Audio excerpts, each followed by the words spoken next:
Hello dear students, welcome back to our YouTube family.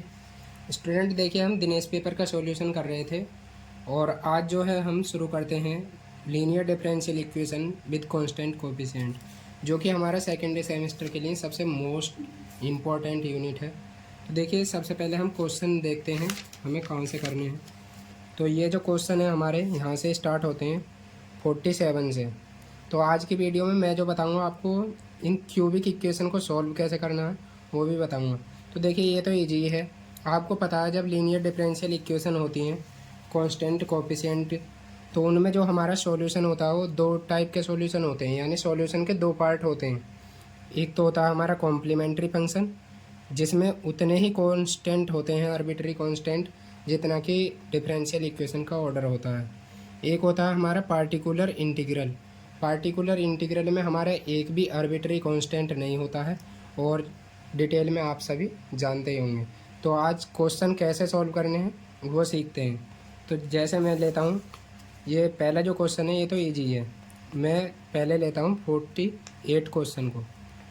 Question दे रखा है solve, ये equation दे रखी है। अब देखिए, इधर वाले पार्ट का ये y का जो कोफिशिएंट होता है इधर का, तो यानी LHS का निकालते हैं हम कॉम्प्लीमेंट्री फंक्शन, और RHS में जो होता है इधर के पार्ट का निकालते हैं हम PI। अब इधर तो कुछ दे नहीं रखा है, तो इसका जो कंप्लीट सॉल्यूशन हो जाएगा वो केवल कॉम्प्लीमेंट्री फंक्शन हो जाएगा। अब इस क्यूबिक इक्वेशन को कैसे सॉल्व करना है वो भी देखते हैं। तो देखिए, क्यूबिक इक्वेशन दे रखी है हमें 48 क्वेश्चन है ये हमारा, ठीक है। ये दे रखी है डी की power 3 plus 6d² plus 11d plus 6y is equal to 0। इसे हमें सॉल्व करना है, यानी इसका हमें कंप्लीट सॉल्यूशन फाइंड करना है।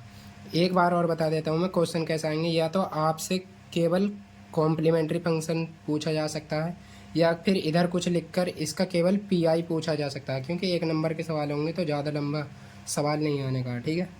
तो इसे सॉल्व करते हैं, अब इसका सॉल्यूशन देखते हैं। तो इसमें मेन काम जो होता है, हम सबसे पहले ऑक्सिलरी इक्वेशन बनाते हैं। ऑक्सिलरी इक्वेशन डी के प्लेस पर m पुट करेंगे तो हो जाएगा m की power 3 plus 6m² plus 11m plus 6 is equal to 0। अब इतना तो सब कर लेंगे, लेकिन मेन काम जो है वो इस इक्वेशन को सॉल्व करना है। तो इसे सॉल्व करने का मैं आसान तरीका बताता हूँ। देखो, जब सभी टर्म इसकी पॉजिटिव हैं तो कम से कम एक रूट ऐसा होगा जो इसे सेटिस्फाई करेगा, वो निगेटिव होगा। तो निगेटिव हम पहले आर्बिट्री एक रख के देखेंगे। जैसे यदि इसमें मैं m बराबर -1 पुट करूं तो आप देखेंगे ये -1 हो जाएगा, और ये +6 हो जाएगा, और ये -11 प्लस 6, तो ये -12 हो जाएंगे और +12 हो जाएंगे, कट कर 0 हो जाएगा। यानी ये हमें m बराबर -1 जो है वो इस इक्वेशन को सेटिस्फाई कर रहा है। और जब m बराबर -1 इस इक्वेशन को सेटिस्फाई कर रहा है तो m+1 इसका एक फैक्टर होगा, जब यानी इधर कुछ और मल्टीप्लाई होगा, तो जब जाकर ये सेटिस्फाई होगी, यानी इस फैक्टर को जब 0 रखेंगे तो m-1 हमारा जब आएगा। उसके बाद में क्या करना है, आपको दो तरीके बताता हूँ मैं कैसे सॉल्व करने हैं। जब m-1 या m बराबर -1 इसका एक सॉल्यूशन है, यानी इसका एक रूट है, तो आपको 3 बार लिखना है m+1, यानी इसका फैक्टर लिखना है जो ये होता है, 3 बार लिखना है m+1 m+1 और m+1। सबसे अच्छा जो तरीका है यही है, इसे ही अप्लाई करना, वरना थोड़ी बहुत गलती भी हो सकती है। तो यहाँ से देखिए, अब हमें इसकी हेल्प लेकर ये वाली इक्वेशन बनानी है। तो देखिए, हमें किस चीज़ से मल्टीप्लाई करूँ कि यहाँ हमारा m³ बन जाए। तो यदि मैं m² से मल्टीप्लाई कर देता हूँ तो ये फर्स्ट टर्म आ जाएगी हमारी m³ प्लस m² आ जाएगा, लेकिन हमें चाहिए 6m², तो यहाँ मैं प्लस के 5m से मल्टीप्लाई कर देता हूँ, तो हो जाएगा प्लस के 5m² और प्लस 5m। लेकिन m वाली जो टर्म हैं वो हमें चाहिए 11m, तो यहाँ मैं +6 से मल्टीप्लाई कर दे रहा हूँ, तो हो जाएगा +6m और +6 इज इक्वल टू 0। आप देखेंगे यही वाली इक्वेशन है हमारी, जब इसे सॉल्व करेंगे थोड़ा तो हो जाएगा m की power 3 plus 6m² plus 11m और +6 इज इक्वल टू 0। ये पहला क्वेश्चन थोड़ा लेंथी होगा, उसके बाद में सब सॉल्व हो जाएंगे। उसके बाद में क्या करना है, देखो m+1 यहाँ भी है, यहाँ पर भी है, यहाँ पर भी है, इज इक्वल टू 0, तो ये चल ही रहा है। तो यहाँ से m+1 को हम कॉमन कर लेंगे सभी जगह से, m+1, तो अंदर क्या बचेगा m² + 5m + 6 ये बच जाएगा, ठीक है, इक्वल टू 0। उसके बाद में ये एक फैक्टर होगा हमारा। अब दो फैक्टर इससे बनेंगे क्योंकि एक क्वाड्रेटिक इक्वेशन बन गई हमारी। अब इसे सॉल्व करना है, तो ये तो चलो इजी से सॉल्व हो जाएगी क्योंकि इसे हम लिख सकते हैं +2m और +3m + 6 इक्वल टू 0, ये लिख सकते हैं। तो ये तो आसानी से सॉल्व हो जाएगी। लेकिन जब रूट हमारे ऐसे आ जाएं, जैसे मान लो m = 1/2, तो जब हमसे फैक्टर नहीं होने के, तब मेरा सजेशन ये है कि आप श्रीधराचार्य वाला जो सूत्र है, वो वाला जो फॉर्मूला है m = -b ± √b² - 4ac/2a, इस वाले फॉर्मूले को यूज करना आसान रहेगा और एक बार में आंसर आ जाएगा। तो देखो अब इसके फैक्टर करेंगे तो यहाँ से m कॉमन लेंगे तो यहाँ हो जाएगा m+2, और यहाँ से 3 कॉमन लेंगे तो यहाँ से भी m+2 इक्वल टू 0 हो जाएगा। अब यहाँ से फिर m+2 यहाँ पर भी है, यहाँ पर भी है, तो यहाँ से m+2 कॉमन लेंगे और एक यहाँ से बचेगा m+3 और एक m+1 हमारा ऑलरेडी फैक्टर चल रहा है, तो ये इसके 3 फैक्टर हो जाएंगे। अब इसका क्या मतलब है, या तो ये 0 होगा या ये 0 होगा या फिर ये 0 होगा, तीनों में से एक 0 होगा तो ये इक्वेशन हमारी सेटिस्फाई हो जाएगी। अब यदि हम मान लें कि ये m+1 = 0 है तो यहाँ से m = -1 आ जाएगा, और यदि ये 0 नहीं है, ये 0 है, तो यहाँ से m = -2 आ जाएगा, -2, और यहाँ से आ जाएगा m = -3। तो ये रूट आप देखेंगे डिस्टिंक्ट है, तो इसका जो कॉम्प्लीमेंट्री फंक्शन हो जाएगा, और इधर पी तो निकलने का ही ना, तो इसका कंप्लीट सॉल्यूशन हो जाएगा c1 e⁻m1x, m1 के प्लेस पर कितना -x, + c2 e⁻−2x + c3 e⁻−3x। अब उसके बाद में दूसरा मेथड क्या है क्यूबिक इक्वेशन को सॉल्व करने का, वो ये है। देखिए हमें पता चल गया कि m = -1 जो है इसका एक सॉल्यूशन है। तो आपको क्या करना है, इस टाइप से लिखना है थोड़ा।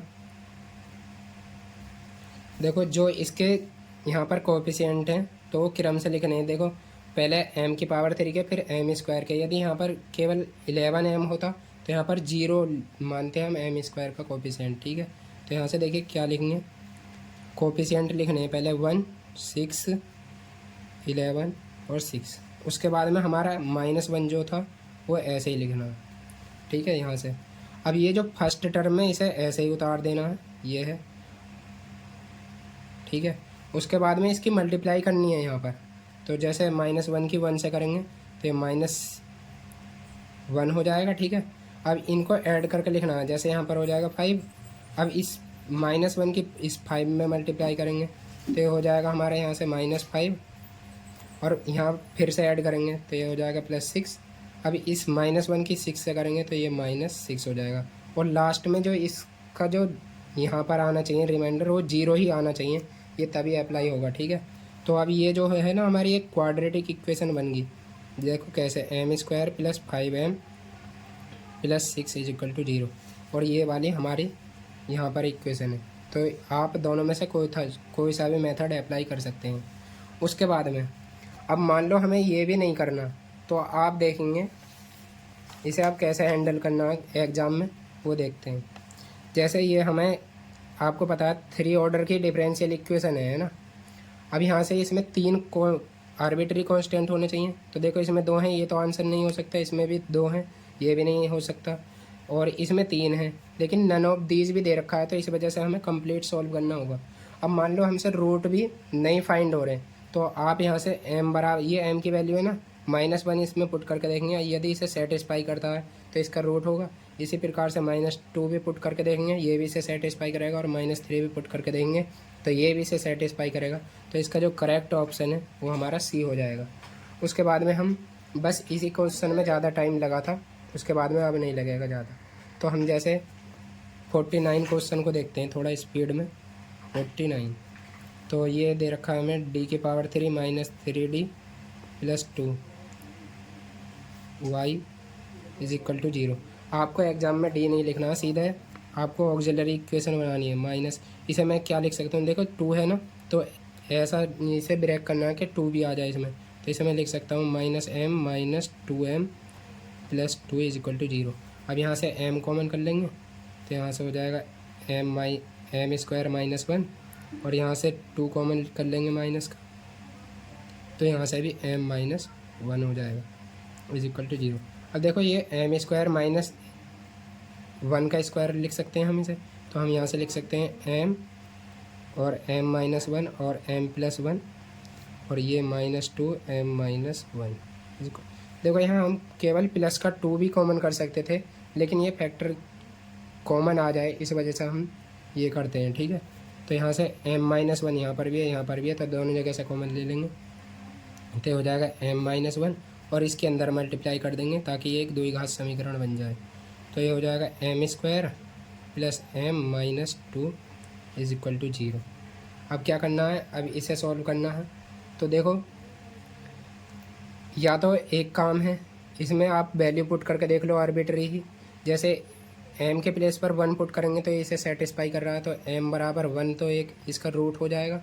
उसी प्रकार से एक और देखना है, जैसे यदि मैं इसके प्लेस पर -2 पुट कर दूं तो ये -2 और -2 माइनस का 4 हो जाएगा, और ये प्लस का 4, तो ये भी इसे सेटिस्फाई कर रहा है, तो एम बराबर -2 भी इसका एक सॉल्यूशन हो जाएगा।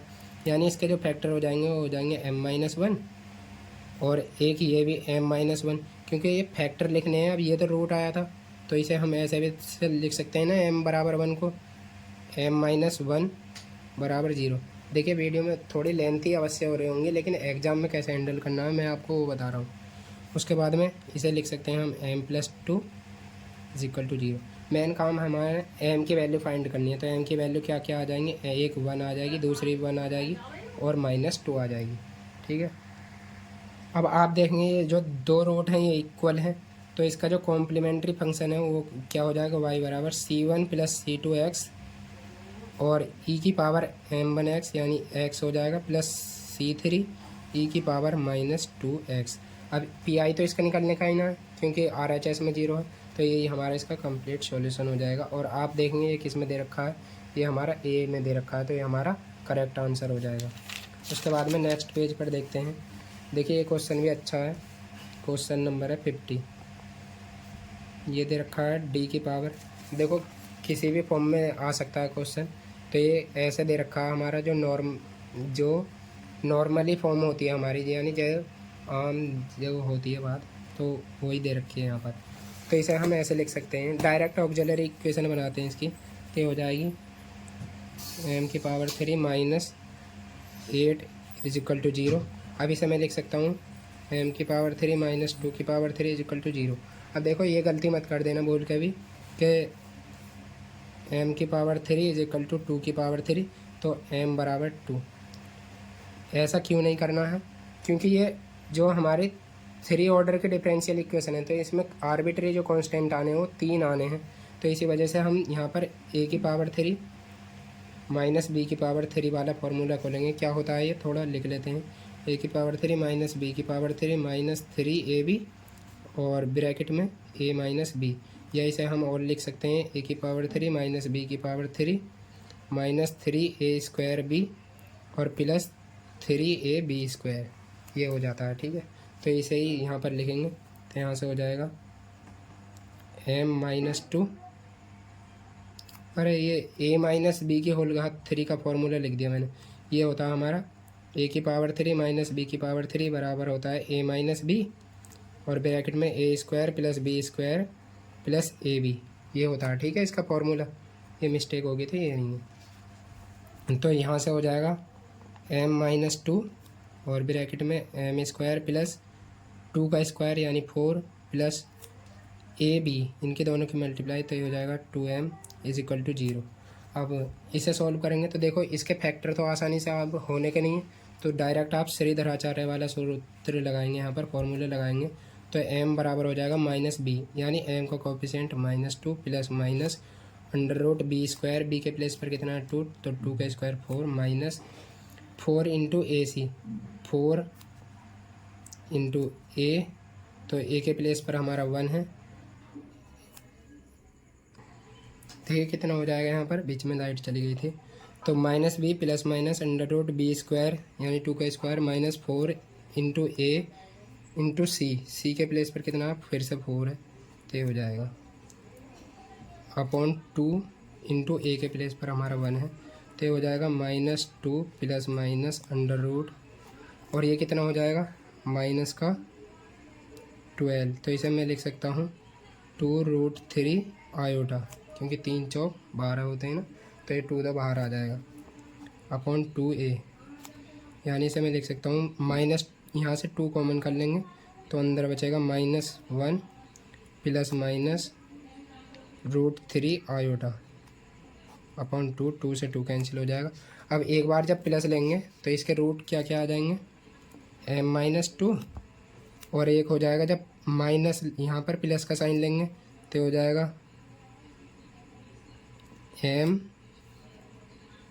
यहाँ पर m बराबर -1 और प्लस √3 आयोटा, और एक हो जाएगा -1 माइनस √3 आयोटा। तो इसका जो कॉम्प्लीमेंट्री फंक्शन है वो क्या हो जाएगा, y बराबर c1 e की पावर x, तो e की पावर 2x तो हो ही जाएगा। अब ये हमारा वो वाला फॉर्मूला बन गया है ना, कौन सा, जब हमारे root alpha plus minus iota beta हो, तो ये होता है c1 e की पावर एल्फा x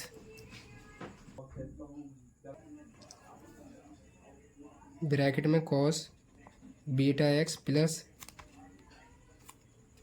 ई की power alpha X c1 cos beta X plus c2 sine beta X. या और तरीका भी होता है इसका लिखने का, वो हमारा c1 ई की पावर